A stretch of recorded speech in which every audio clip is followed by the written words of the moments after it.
وزیر اعظم آفس کو ایک جدید ڈی بگنگ سسٹم جو ہے وہ لگنا چاہیے، وہ ہونا چاہیے. اور خود پاکستان کے وزیر داخلہ نے کل یہ کہا، آپ اندازہ لگا لیں حکومت کیسے چل رہی ہے، کہ وزیر اعظم ہاؤس تو بہت غیر محفوظ ہے، وہاں پہ تو ہر چیز ریکارڈ ہوتی ہے. اگر پاکستان کے وزیر داخلہ خود وزیر اعظم ہاؤس کے بارے میں یہ کہہ رہے ہیں، وزیر اعظم آفس کے بارے میں یہ کہہ رہے ہیں، تو آپ اندازہ لگا سکتے ہیں کہ یہ حکومت کیسے چل رہی ہے اور یہ حکومت کی اس وقت حالات کیا ہیں. اور اس لیے یہ جو سارے معاملات ہیں اس کی تحقیقات ہونا بہت ضروری ہے. اب آئیے کانٹینٹس کی طرف. اس کے جو کانٹینٹ ہے اس گفتگو کے وہ بہت ہی دھماکہ خیز ہے، اور ابھی ہیکر یہ کہہ رہا ہے کہ اصل جو دھماکہ خیز گفتگو ہے وہ اس نے ریلیز نہیں کی کیونکہ وہ اس کے لیے پیسے چاہتا ہے. اب اس کے اندر جو بنیادی بات ہے، اس کے تقریباً آپ سمجھیے کہ 5-6 کلپس ہیں جو شاید 5-6 منٹ سے زیادہ کے نہیں ہیں، لیکن ان سے آپ کو اندازہ ہوتا ہے کہ یہ حکومت کیا کر رہی ہے اور اس کی جو ڈائریکشن ہے وہ کیا ہے. پہلا کلپ جو آپ اس کو دیکھیں گے وہ مفتاح اسماعیل صاحب کو جس طریقے سے آج ہٹایا گیا ہے، اسحاق ڈار صاحب کو جو لایا گیا ہے، مفتاح اسماعیل کے بارے میں جو مریم نواز اور شہباز شریف آپس میں جو گفتگو کر رہے ہیں، اس کے بعد اصولی طور کے اوپر تو مفتاح اسماعیل کو پارٹی ہی چھوڑ دینی چاہیے، لیکن بہرحال یہ تو ان کا اپنا فیصلہ ہے. کس طرح سے ان کو اپنا کام نکلوا کے پھر بس کے نیچے دھکا دے دیا گیا ہے، انڈر دا بس جس کو ہم کہتے ہیں. تو اب یہ مفتاح اسماعیل کے بارے میں تھوڑے سے خیالات سنیے کہ مریم اور شہباز شریف کے کیا ہیں.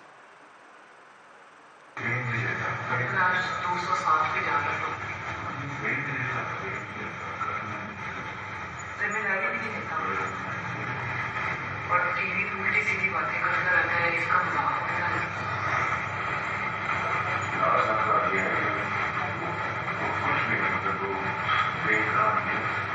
اور کنٹرول ہے، ہی knows what he is doing. اگر اس کو یہی پتہ نہیں ہے کر کیا رہا ہے.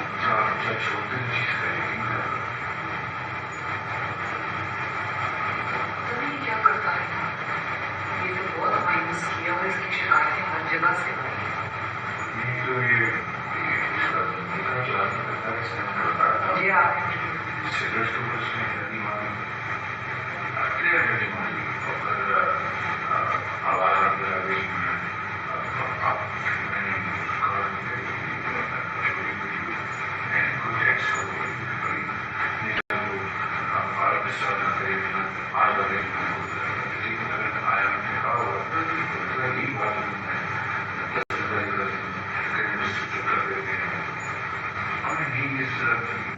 اچھا، یہ جو میں بیسکلی تو وہ کہہ رہے ہیں، مریم کہہ رہی ہیں شہباز شریف کو کہ مفتاح کیا کر رہا ہے، اس کو کچھ آتا جاتا نہیں ہے، یہ پتہ نہیں کیسے ہمارا اس نے بیڑا غرق کر دیا ہے، سر پہ آ کے بیٹھ گیا ہے، اور اللہ کرے اسحاق ڈار صاحب آ جائیں تو سچویشن بہتر ہو جائے. لیکن یہ میں آپ کو بتا رہا ہوں، آپ ذہن میں یہ رکھیے گا، یہ اگست میں یہ ریلیز ہو چکی تھی، تو اس کا مطلب یہ ہے کہ یہ سپٹمبر کے مہینے کی گفتگو نہیں ہے، یہ 20 اگست سے پہلے کی کئی گفتگو ہے. اور جب یہ اگست میں 207 پہ جب ڈالر تھا کہیں، اب تو خیر ڈالر کی سمجھ ہی نہیں آ رہی. آج پھر اسحاق ڈار صاحب کی آمد کیا سن کے ڈالر 3 روپے اوپر ہو گیا. تو اب یہ جو حالات جا رہے ہیں اگست کے تھے. اچھا، یہاں پہ اگر ہم وہ ٹکڑا پہلے سنا سکیں جو سگریٹ کی صنعت کا ہے، اس میں تھوڑا سا آپ کو یاد کرانا چاہتا ہوں کہ میں نے بڑی بار یہ بات آپ کے سامنے رکھی کہ کس طرح سگریٹ کی صنعت کو یہ جو مریم اورنگزیب کے کہنے کے اوپر مراد دی گئی، اور کس طرح سے جو آئی ایم ایف کے کہنے کے باوجود انہوں نے سگریٹ انڈسٹری کو مراد دی. جو مریم اورنگزیب کے ہسبینڈ ہیں علی تاثیر، وہ اس وقت ایک بہت بڑی دنیا کی ٹبیکو کمپنی کے جو ریجن ہے اس کا وہ انچارج ہے، اور پہلے بھی پچھلی حکومت میں بھی ان کے اسکینڈل آئے تھے کہ انہوں نے سگریٹ انڈسٹری کے لیے مراد لی، اور بڑے بڑے امیر لوگوں کے بڑے بڑے جو انفلوئنشل منسٹرز تھے ان کے بچوں کو پی ٹی سی ایل میں نوکریاں دی گئیں، سی میں نوکریاں دی گئیں، اور باقی جگہوں کے اوپر نوکریاں دی گئیں، جو ٹبیکو ہماری کمپنیز ہیں ان میں نوکریاں دی گئیں. اب یہاں پہ جو میں نے اسکینڈل آپ کے سامنے لے کے آیا تھا، میں نے بریک کیا تھا کہ کس طرح سے سگریٹ انڈسٹری کو اربوں روپے کی مراد لے کے دی مریم اورنگزیب نے. اور یہاں پر اب یہ جو سکینڈل ہے اس کو کنفرم کون کر رہا ہے؟ شہباز شریف وزیر اعظم جو ہیں وہ مریم نواز کو بتا رہے ہیں کہ کیسے مفتاح نے انڈیو فیورز دیں سگریٹ انڈسٹری کو. ذرا سنیے. کیا کرتا ہے یہ تو بہت مایوس کیا اور اس کی شکایتیں ہر جگہ سے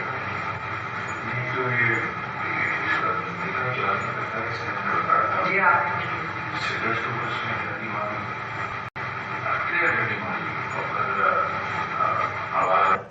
سگریٹ پہ شہباز شریف کہہ رہے ہیں کہ سگریٹ آئی ایم ایف کے کہنے کے باوجود سگریٹ کو جو ہے وہ اس نے ڈنڈی ماری اور کلیئر ڈنڈی ماری. اب شہباز شریف اپنے فائنینس منسٹر کے اوپر واضح طور کے اوپر اس کو چارج شیٹ کر رہے ہیں کہ سگریٹ کی انڈسٹری کو اس نے جو مراد دیں وہ ڈنڈی ماری تھی اور کلیئر ڈنڈی ماری تھی. اور یہی وہ بات تھی جو اب سے عرصہ پہلے میں آپ کے سامنے لے کے آیا تھا کہ اس کے پیچھے لیکن مریم اورنگزیب تھیں. مریم اورنگزیب کے جو ہسبینڈ تھے انہوں نے سگریٹ انڈسٹری کے لیے لابنگ کی اور آج جو ہم نے ایلیگیشن لگایا تھا وہ کوئی اور کنفرم نہیں کر رہا, وہ خود شہباز شریف جو ہے وہ کنفرم اس کو کر رہے ہیں. اب اس سے آگے چلیے. اب آگے کیا ہو رہا ہے؟ آگے مریم نواز شہباز شریف صاحب سے یہ التجا کر رہی ہیں کہ کسی طریقے سے جو ان کا داماد ہیں راحیل منیر ان کا نام ہے, کہ انہوں نے ایک اپنی جو فیکٹری کا پلانٹ آدھا پلانٹ جو ہے وہ پاکستان میں انہوں نے مینیج کر لیا ہے, آدھا پلانٹ انڈیا سے جو ہے وہ آنا ہے. اچھا اب یاد رکھیے یہ وہی وقت تھا کہ جب بلاول بھٹو بھی اور مفتاح اسماعیل بھی اور حکومت بار بار آپ کے سامنے یہ لے کے آ رہی تھی کہ ہندوستان سے تجارت کھولنی چاہیے, اور ہندوستان سے اگر ہم تجارت نہیں کھولیں گے تو پتہ نہیں کیا ہو جائے گا اور ہم تو لٹ گئے مر گئے برباد ہو گئے. اور ہم تحریک انصاف اس کی مخالفت کر رہی تھی کہ جب تک آپ کشمیریوں کے اوپر ایک کنسیشنز نہیں لیتے آپ کیسے ہندوستان سے جو ہے وہ اس طرح تجارت جو ہے وہ کھول سکتے ہیں. لیکن اب ہمیں کہانی کا اصل رخ ہمیں پتہ چل رہا ہے جب ہمیں یہ احساس ہوا ہے کہ جو ہندوستان سے تجارت تھی اس کے پیچھے کہانی کیا تھی, ہندوستان سے پیچھے کیا کہانی تھی. پہلے ذرا مریم نواز اور شہباز شریف کا اپنے داماد کے اوپر یہ کلپ سنیں. ٹیسٹ کر لیں 3-4 مہینے بعد ڈال دیں, فلیگ آئے گا. چلیے اس کو پھر اس کو آن بورڈ لے کے اس کی بیوی کا ویسے بھی سرجری ہوئی ہوئی ہے تو وہ خود تھوڑا سا ریسٹ کر کے ایک کام سر کل مجھے مریم صاحبہ نے واٹس ایپ کیا تھا, ہمارا تھوڑا سا چیٹ ہوا تھا, وہ بالکل نہیں کرنے کا سر, بہت فلیگ آیا. کیا یہ جو ان کے داماد ہے نا سر راحیل, یہ کوئی وہ مجھے دیا گیس ان کا کیس دیا, آپ اس کو دیکھ لینا. سر میں بات ہو رہی نا اس کا طریقہ مجھے رات بات کی تھی. She is son in law, very dear to her and rightly so کر کے لاجیکلی آپ بیٹھ کے ان کو مل کے یا یہ ملنے کہ جی یہ ایشوز ہیں. یہ میرے خیال سے 2 کام رہتا ہے سر. ایک ان کو گرینڈ اسٹیشن آدھا آ گیا ہوا انڈیا سے پلانٹ جی وہی ہے نا, ایسا ہی ہے سر. نہیں تو باقی آدھا رہ گیا ہوا ہے. سر ایشو یہ ہے کہ وہ پہلے جائے گا ECC میں, پھر آئے گا کیبنٹ میں. اب پرائم منسٹر کی عزیز فارمر پرائم منسٹر کی ڈائریکٹ انڈیا سے مشینری آنا آپٹکس کے لیے تو بڑا سر آپٹکس نہیں, یہ بالکل گلے پڑ جائے گی بات. میں مانتا ہوں تو اس کو آپ پہلے بتا دیں, پھر میں اسے خود بات کر لوں گا بڑے اچھے طریقے جی ٹھیک ہے. تو آپ اندازہ لگائیں کہ ملک کا وزیر اعظم جو ہے وہ یہ کہہ رہا ہے کہ ڈائریکٹلی اس طرح سے کر لیں کہ انڈیا سے ڈائریکٹ جو ہے وہ نہ منگوائیں, کوئی تھرڈ کنٹری پہلے درمیان میں ڈال لیں, وہاں سے منگوا لیں. آپ نے خود ہی ایک پالیسی بنائی ہے, آپ خود ہی اس پالیسی کو وائلیٹ کرنے کے بہانے جو ہیں وہ بتا رہے ہیں. آپ کہہ رہے ہیں کہ میرے چونکہ مریم نواز کے داماد کا کیس جو ہے وہ آنا ہے, لہٰذا آپ اس طرح سے کر لیں کہ اس کو ہندوستان سے براہ راست نہ منگائیں, درمیان میں کوئی ملک ڈال کے اس سے بنا لیں. یعنی آپ سسٹم کو خود ہی چیٹ کر رہے ہیں. اب یہ کس طرح سے وزیر اعظم آرٹیکل 62 اور 63 پہ پورا اترتے ہیں؟ کیا ان کو آنیسٹ, امین اور صادق کہا جا سکتا ہے؟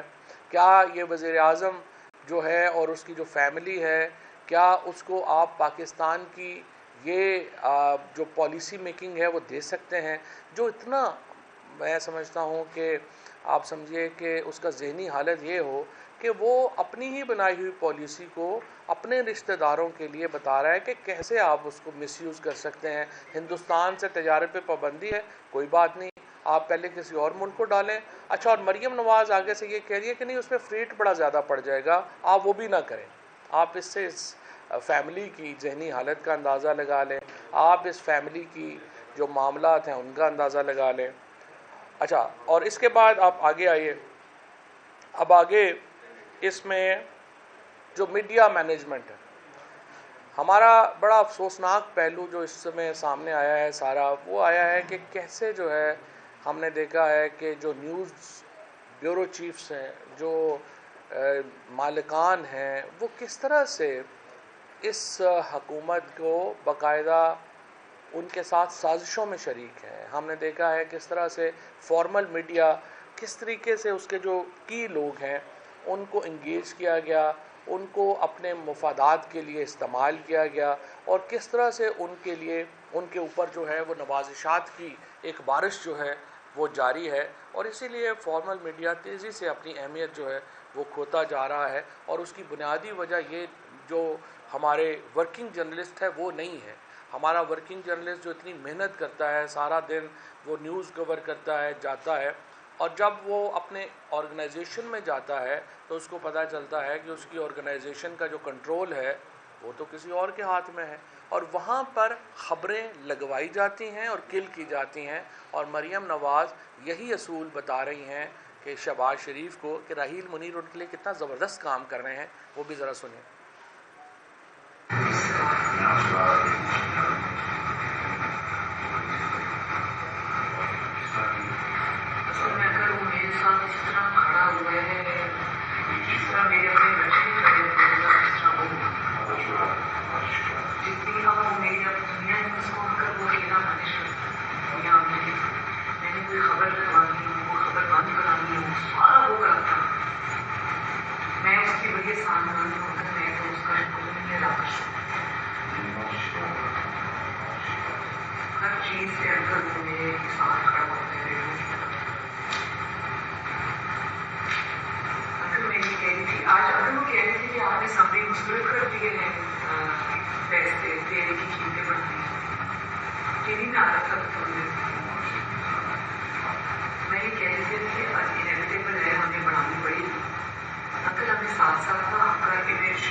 جی، میں نے کوئی خبر لگوانی ہو یا رکوانی ہو، یہ سارا راحیل میرے لیے مینیج کر رہا ہے، اور کہاں پہ مینیج کر رہا ہے وہ بھی پتہ ہی ہے.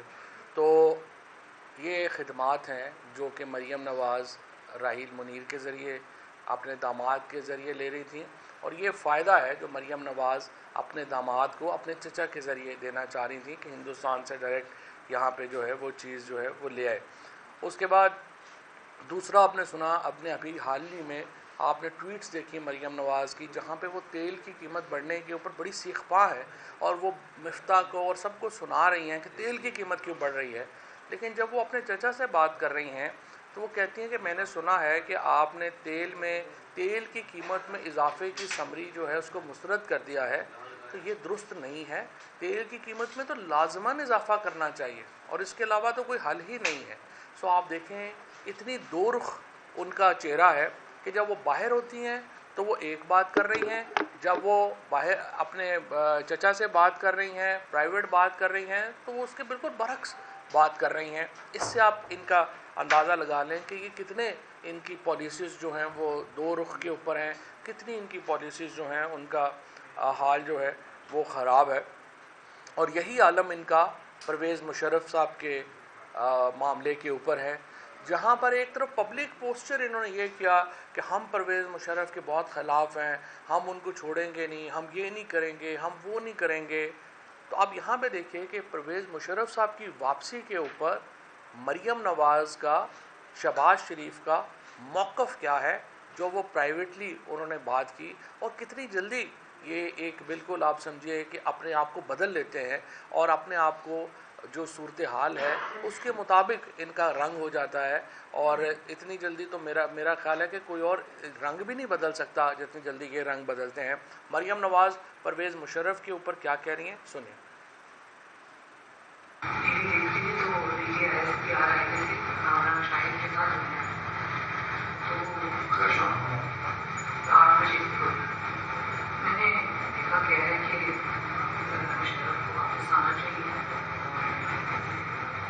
اگر وہ آنا چاہیں کہ فیملی میں آنا چاہیں تو فیسیلیٹیٹ کریں، تو میں لیجیے ایسے ہی تو میرے جو اگر ویڈنگ کا فور کریں، میں نے کہا کہ اگر انہوں نے جانا ہے پھر انہوں نے جانا ہے، تو اس وقت ہم پاگل لگیں گے اور یہ سوچ رہے تھے کہ یہ فوج کر رہی ہے جو کر رہی ہے، گورنمنٹ کی کوئی صحیح نہیں ہے، اسے کسی نے پوچھا نہیں ہے، اور اگر ہم کوئی پرابلم کریٹ کرتے ہیں یا ہم کوئی اس کے اندر راستے میں رکاوٹ بنتے ہیں تو یہ بھی اور مسٹیریٹ شروع ہو جائیں گی۔ وہ پھر اگر میں نے آپ کو فون کیا ہمیشہ آئی سی دس کمنگ، اور بجائے اس کے یہ بھی لک لائک کہ ہمارے اوپر ایک فیصلہ ٹھونسا گیا، اور اس کے بعد جو ہمیں امیگریشن ہوئی تو میں نے تو اس سے بہتر ہے کہ آپ اللہ تعالیٰ کی خاطر اس کو کہہ رہے ہیں، میں نے یہ ہم یہ کرتے ہیں کہ اللہ کے لیے تو آپ یہ ٹویٹ کرتے ہیں، وہ فوراً میری بات حالانکہ اکثر لوگوں نے پوسٹ کیا، انہوں نے کہا یہ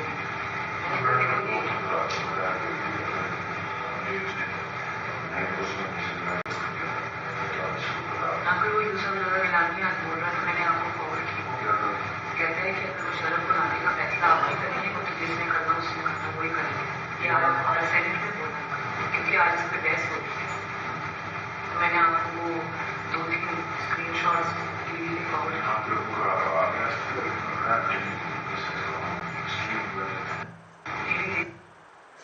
جی، تو وہ کہہ رہی ہیں کہ یوسف رضا گیلانی کا میں نے آپ کو کلپ بھیجا ہے جس میں وہ کہہ رہا ہے کہ پرویز مشرف کو جنہوں نے واپس لانا ہے انہوں نے فیصلہ وہی کرنا ہے۔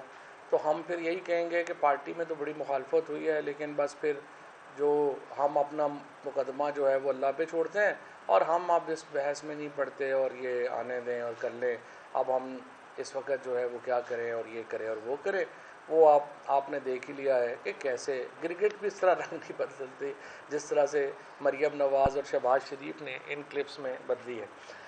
بہرحال اگلا جو ہے وہ مونس اور پرویز الہی صاحب کی کنڈیمنیشن کر رہی ہیں، لیکن میرا خیال ہے اس کی ضرورت نہیں ہے، انہوں نے وہ باتیں جو کی ہیں۔ اچھا، اب یہ سارا میں آپ کو بتانا یہ چاہتا ہوں کہ ٹوٹل آپ نے دیکھا یہ 5-6 منٹ سے زیادہ کے کلپس ہیں نہیں ہیں جو ابھی ریلیز ہوئے ہیں۔ خدشہ یہ ہے کہ مزید کلپس جو ہیں وہ آتے رہیں گے، مزید چیزیں جو ہیں وہ ہمارے سامنے آئیں گی، اور ہمیں نہیں پتہ کہ وہ جو اس کا ایرا ہے، جو ٹائم ہے، وہ کب سے شروع ہوا ہے، لیکن ظاہر ہے 20 اگست سے پہلے کا ہے یہ معاملہ، اور اس سے 2-3 چیزیں بڑی ثابت ہوئی ہیں۔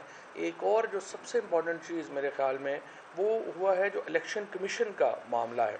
الیکشن کمیشن کے معاملے کے اوپر بھی ہمارا وہ کلپ جو ہے وہ وائرل ہے، ویسے ہی آپ دیکھ سکتے ہیں، جس میں 4-5 وزیر جو ہیں وہ بیٹھ کے بات کر رہے ہیں اور ڈیسائیڈ کر رہے ہیں کہ پی ٹی آئی کے ممبران کے استعفے کب قبول کرنے ہیں۔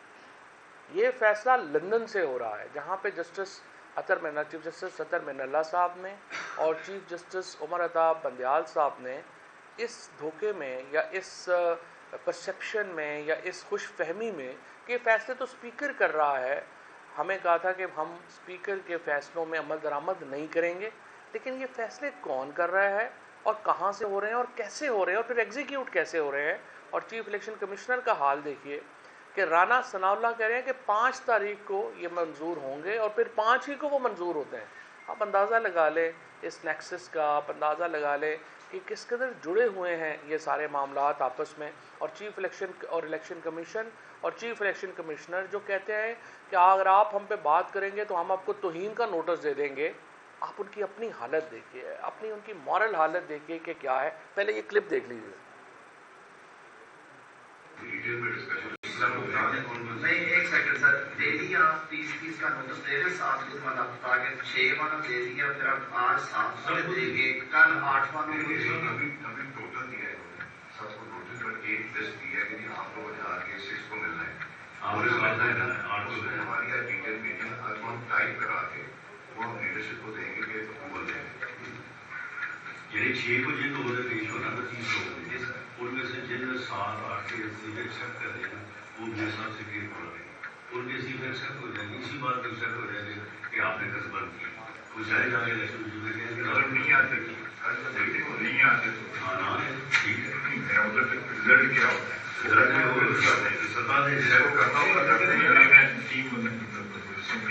اس کے بعد کیا ہوگا سر؟ وہ بلائیں گے اگر وہ نہیں بھی آتے وہ کہیں گے آج میں اس کے سگنیچر ٹھیک ہے ادروائز اس کو نہیں کرنا کہیں گے اس کے سگنیچر ٹھیک نہیں تھے یا اس نے سر 6 تاریخ کے بعد جو ہے وہ ڈسکریشن جو ہے ہمارے ہاتھ میں آئیے کر بنیادی بات ہے وہ پتہ نہیں آئے گا اس کا کیا ہوگا. وہ کہتے ہیں اس کی سگنیچر ٹھیک ہے وہ نہیں آیا. اگر یہ مطلب آپ نے فائل کرنا ہے جی he doesn't show up جی what will you say notice expire ہو گیا نہیں آیا ہم نے تیار کر دیا ہماری میری گزارش ہے کہ میں نے آپ کو سمجھائز کر دیا اس میں دیر نہ کریں. یہ اب 6 کی پروسیس شروع ہو جائے گا. نہیں مگر آپ نے 5 کو بتانا ہے کہ ان 30 میں سے شارٹ لسٹ کر کے ٹائپ کر کے ایک آپ کو دیتے ہیں اور پلان سے پورا کر دیتے ہیں. بھول کر نہیں ہے جو 4-5 نکل گئے پھر رانا صاحب کو اتھارٹی دینا ڈسائڈ کرنے ڈسائڈ جو ہے وہ تو رانا صاحب کو اتھارٹی دے دیں کہ وہ ڈیسائیڈ کر لیں کہ کب کس کے کتنے استعفے جو ہیں وہ منظور ہونے. اس کے بعد چیف الیکشن کمشنر کو کہا جاتا ہے کہ 5 تاریخ کو آپ نے استعفے قبول کرنے ہیں اور 5 کو استعفے قبول ہو جاتے ہیں. اور لندن سے نواز شریف جو ہے یہ حتمی فیصلہ کر رہے ہیں کہ کس کے استعفے قبول ہونے ہیں کس کے استعفے قبول نہیں ہونے ہیں. اور وہ کہہ رہے ہیں خواجہ آصف فرما رہے ہیں کہ 6 کے بعد تو اب پھر ہماری ڈسکریشن ہو جائے گی کہ کس کس کا استعفیٰ قبول کرنا ہے کس کس کا استعفیٰ قبول نہیں کرنا ہے. اس طرح سے آپ اندازہ لگا لیں کہ ملک کا سسٹم کیسے چل رہا ہے. پاکستان کی سیاست آئین کے کتنے قریب چل رہی ہے. پاکستان کی اسمبلیاں آئین کے کتنے قریب چل رہی ہیں. پاکستان کا نظام آئین کے کتنے قریب چل رہا ہے. اور مجھے امید ہے چیف جسٹس پاکستان جن کے پاس اس وقت یہ کیس پینڈنگ ہے وہ اس کا نوٹس لیں گے اور ان معاملات کے اوپر ایک تھورو جو فیصلہ ہے وہ ان کا ہمارے سامنے آئے گا. ہم خود بھی یہ جو آڈیوز ہیں یہ پلیس کر رہے ہیں سپریم کورٹ کے ریکارڈ کے اوپر تاکہ سپریم کورٹ اس معاملے میں یہ فیصلہ جو ہے وہ کر سکے. اب میں صرف یہ کہنا چاہتا ہوں اس کی مکمل تحقیقات ہونی چاہیے. ایک انڈیپینڈنٹ جو انویسٹیگیشن ہے وہ اس میں لانچ ہونی چاہیے. نمبر 2 یہ حکومت کا آفیشیل اس کے اوپر بیان جو ہے وہ آنا چاہیے. نمبر 3 وزیر اعظم کے خلاف کارروائی ہونی چاہیے جو انہوں نے مریم نواز کے کہنے کے اوپر ان کے داماد کی جو مشینری کو فیسیلیٹیٹ کرنے کی کوشش کی اور ہدایات جاری کی اس کے اوپر وزیر اعظم کے خلاف جو ہے وہ نیب کا نیا ریفرنس جو ہے وہ آنا چاہیے. اس کے ساتھ ساتھ جو 4 یہ جو وزراء ہیں جنہوں نے پارلیمنٹ کی پروسیڈنگز میں مداخلت کی اسپیکر کو میں کہتا ہوں کہ اگر آپ میں تھوڑی سی بھی غیرت ہے تو ان 5 کو پریویلیج میں طلب کریں اور 5 کے 5 کو پریویلیج کمیٹی جو ہے وہ ٹرائی کرے. میں یہ سمجھتا ہوں کہ پاکستان میں جو موجودہ حکومت ہے اس کے کئی جو انتہائی جو میں سمجھتا ہوں کہ ایک ڈارک سائڈز ہیں جو ان کا ایک سیاہ دبا ہے پاکستان کے اوپر اس میں ایک اور اضافہ ہے اور یہ پاکستان کے عوام کے لیے ایک اور اندوناک سانحہ ہے جو کہ ان ٹیپس کی صورت میں رونما ہوا ہے. Thank you. ڈاکٹر صاحب یہ بتا دیں کہ طلال چودھری کی مریم کی ان کی ساری گفتگو دیکھی جائے تو وہ بظاہر اداروں کے اوپر ذمہ داری ڈال رہے ہیں کہ یہ ٹیپ ہوئی. حالانکہ یہ ٹیپ نہیں ہوئی, یہ تو پورے کا پورا سسٹم ہیک ہوا ہے. کیا کہیں گے؟ اب کہا جا رہا ہے کس نے ٹیپ کی, ٹیپ میں اور ہیک میں بڑا فرق ہے. نہیں ٹیپ ہوا ہے لیکن بات یہ ہے کہ یہ دیکھیں نا یہ میں تو نہیں کہہ سکتا کہ یہ کیا ہوا ہے, اسی لیے تو میں کہہ رہا ہوں کہ یہ تو انکوائری ہونی چاہیے. یہ ایک ٹیکنیکل جو ہے وہ لوگ ہیں وہ بتا سکتے ہیں کہ انکوائری جو ہے وہ اس کو کیسے کنڈکٹ کرنا ہے کس نے کرنی ہے. لیکن بہرحال اس میں جب تفصیلی انکوائری ہوگی تو ہمیں پتہ چلے گا کیا ہوا. واجد صاحب یہ خدشہ ظاہر کیا جا رہا ہے کہ پاکستان تحریک انصاف کی بھی کچھ آڈیو لیکس ڈال کر پڑی نہیں ہے. کیا آپ لوگ ان کے ساتھ نیگوسیشن کرتے ہیں؟ ہمیں کوئی خدشہ نہیں ہے, ہماری آ جائیں, ہمارے میں کیا ہوں. Thank you. ہمارے پاس پیسے بھی نہیں ہیں ویسے.